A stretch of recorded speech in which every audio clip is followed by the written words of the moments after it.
क्या आप जानते हैं, हमारे पुराणों के अनुसार आज भी 7 ऐसे अमर जीव हैं जिन्हें केवल कल की अवतार ही खोज पाएंगे। ये रहस्य हजारों सालों से इंसानी समझ से परे है और कलयुग के अंत से जुदा है। क्या महाभारत और रामायण के वो महान पात्र जिनकी कहानियां हम सुनते आए हैं आज भी इसी धरती पर मौजूद है? वो कहाँ हैं, किस रूप में हैं और क्यों कल की अवतार का इंतजार कर रहे हैं? आज हम इन 7 चिरंजीवियों की कहानी, उनकी अमरता के रहस्य और उनके छिपे होने के संकेतों की खोज करेंगे। जानेंगे कि कलयुग के अंत में इनकी क्या भूमिका होगी और कैसे ये धर्म की पुनर्स्थापना में कल की अवतार की मदद करेंगे। तो चलिए इस रहस्यमयी यात्रा की शुरुआत करते हैं। अगर आप ऐसे ही अनसुने और रहस्यमयी वीडियो देखना चाहते हैं तो चैनल को सब्सक्राइब करना न भूलें। पहला नाम है अश्वत्थामा, महाभारत के महान योद्धा, गुरु द्रोणाचार्य के पुत्र। उसके माथे की दिव्य मणि उसे अजेय बनाती थी, लेकिन एक पाप ने उसकी किस्मत बदल दी। युद्ध के अंत में अश्वत्थामा ने ब्रह्मास्त्र का प्रयोग किया, जिससे श्री कृष्ण ने उसे श्राप दिया। मणि छीन ली गई और उसे हजारों सालों तक पीढ़ा में भटकने का दंड मिला। कहते हैं उसके घाव कभी नहीं भरते और वह आज भी अकेला जंगलों और खंडहरों में भटकता है। मध्य प्रदेश के असीरगढ़ किले में लोग आज भी एक घायल विशाल व्यक्ति को देखने का दावा करते हैं, जिसके माथे से रक्त बहता है। हिमालय से गुजरात तक कई जगहों पर उसके देखे जाने की कहानियां हैं। पुराणों के अनुसार अश्वत्थामा का श्राप कलयुग के अंत तक चलेगा। मुक्ति केवल कल की अवतार ही दिला सकते हैं। क्या वह आज भी हमारे बीच है, अपनी पहचान छिपाकर मुक्ति की प्रतीक्षा में? उसकी कहानी हमें याद दिलाती है कर्म का फल कितना भयानक हो सकता है और अमृता भी एक श्राप बन सकती है। चिरंजीवियों में अगला नाम है विभीषण, रावण का भाई, जिसने अधर्म के खिलाफ आवाज उठाई और श्री राम का साथ दिया। श्री राम ने लंका विजय के बाद विभीषण को लंका का राजा और चिरंजीवी होने का वरदान दिया, ताकि वे धर्म और सत्य के मूल्यों को जीवित रखें। मान्यता है कि विभीषण आज भी गुप्त रूप में लंका पर धर्म की रक्षा कर रहे हैं। वे सीधे हस्तक्षेप नहीं करते, लेकिन सच्चे धर्मात्माओं की मदद करते हैं। भविष्यवाणी है कि कल की अवतार के समय विभीषण उन्हें अधर्म के ठिकानों की जानकारी देंगे और मार्गदर्शन करेंगे। विभीषण का अमर अस्तित्व हमें विश्वास दिलाता है कि धर्म का रक्षक हमेशा मौजूद रहता है। उनकी कहानी एक उम्मीद है।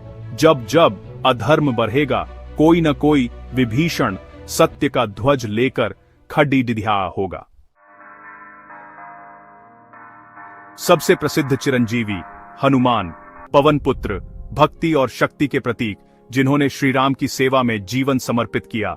श्री राम के वैकुंठ जाने पर माता सीता ने हनुमान को अमृता का वरदान दिया। जब तक राम कथा का गान होगा, वे धरती पर रहेंगे। मान्यता है हनुमान आज भी हिमालय की गुफाओं में तपस्या में लीन है और सूक्ष्म रूप में भक्तों की रक्षा करते हैं। कई साधु संतों ने हिमालय में उनके दर्शन का दावा किया है। महाभारत काल में भीम से उनकी भेंट इसका प्रमाण है कि वे हर युग में धर्म की रक्षा के लिए उपस्थित रहते हैं। कल की अवतार के समय हनुमान अपनी शक्ति और भक्ति से कल्कि की सेना का नेतृत्व करेंगे। हनुमान का अस्तित्व आश्वासन है। भक्ति की शक्ति हमेशा रक्षा के लिए मौजूद रहती है। अगला नाम है परशुराम, विष्णु के 6ठे अवतार, जो आज भी पृथ्वी पर मौजूद हैं।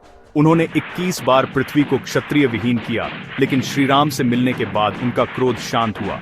परशुराम को चिरंजीवी होने का वरदान मिला और वे महेंद्र पर्वत पर तपस्या में लीन हैं। द्वापर युग में भी उन्होंने भीष्म, द्रोण और कर्ण को शस्त्र विद्या सिखाई। कल की पुराण के अनुसार कल की अवतार शस्त्र विद्या सीखने के लिए परशुराम के पास जाएंगे। वे कल्कि के गुरु बनेंगे। परशुराम उन्हें दिव्य अस्त्र शस्त्र देंगे, जिनसे कल के अधर्म का नाश करेंगे। परशुराम की कहानी बताती है सच्चा गुरु हर युग में अपने शिष्य का मार्गदर्शन करता है। महाभारत के कुलगुरु कृपाचार्य, पहले शस्त्र गुरु, जिनका जन्म एक सरकंडे के झुंड में हुआ था। उन्होंने कौरवों और पांडवों दोनों को धनुर्विद्या सिखाई और युद्ध के बाद भी जीवित रहे। श्री कृष्ण ने उनकी निष्पक्षता और तपस्या के कारण उन्हें चिरंजीवी होने का वरदान दिया। कृपाचार्य ने कभी सत्ता का मोह नहीं किया, बस एक सच्चे गुरु की तरह अपना कर्तव्य निभाया। युद्ध के बाद वे वनों में तपस्या करने चले गए। आज वे कहां हैं, यह रहस्य है। माना जाता है कल की अवतार के समय कृपाचार्य जैसे ज्ञानी आर्षे उनका मार्गदर्शन करेंगे। कृपाचार्य की अमृता सिखाती है सच्चा ज्ञान और कर्तव्य समय से परे होता है। अब बात करते हैं राजा बलि की। जो न स्वर्ग में है न पृथ्वी पर, बल्कि पाताल लोक में निवास करते हैं। बलि ने अपने तप और दान से तीनों लोकों पर अधिकार कर लिया था, लेकिन वामन अवतार ने उनसे 3 पग भूमि मांगी।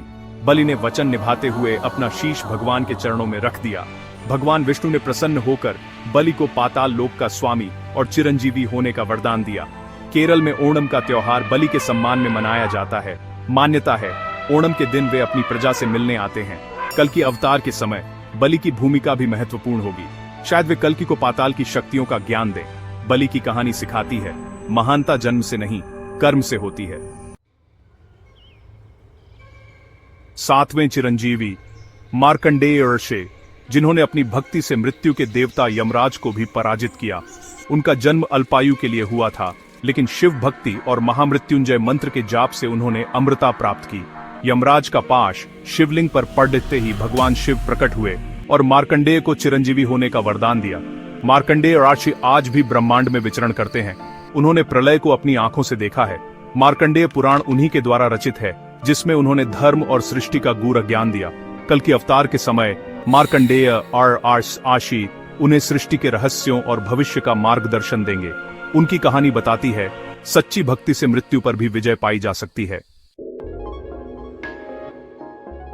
तो ये थे वो 7 चिरंजीवी, अश्वत्थामा, विभीषण, हनुमान, परशुराम, कृपाचार्य, बलि और मार्कंडेय, जो आज भी अपने अपने वरदान और श्राप के साथ जीवित हैं। ये सिर्फ पौराणिक कथाएं नहीं, बल्कि संकेत हैं कि समय का चक्र अभी पूरा नहीं हुआ है।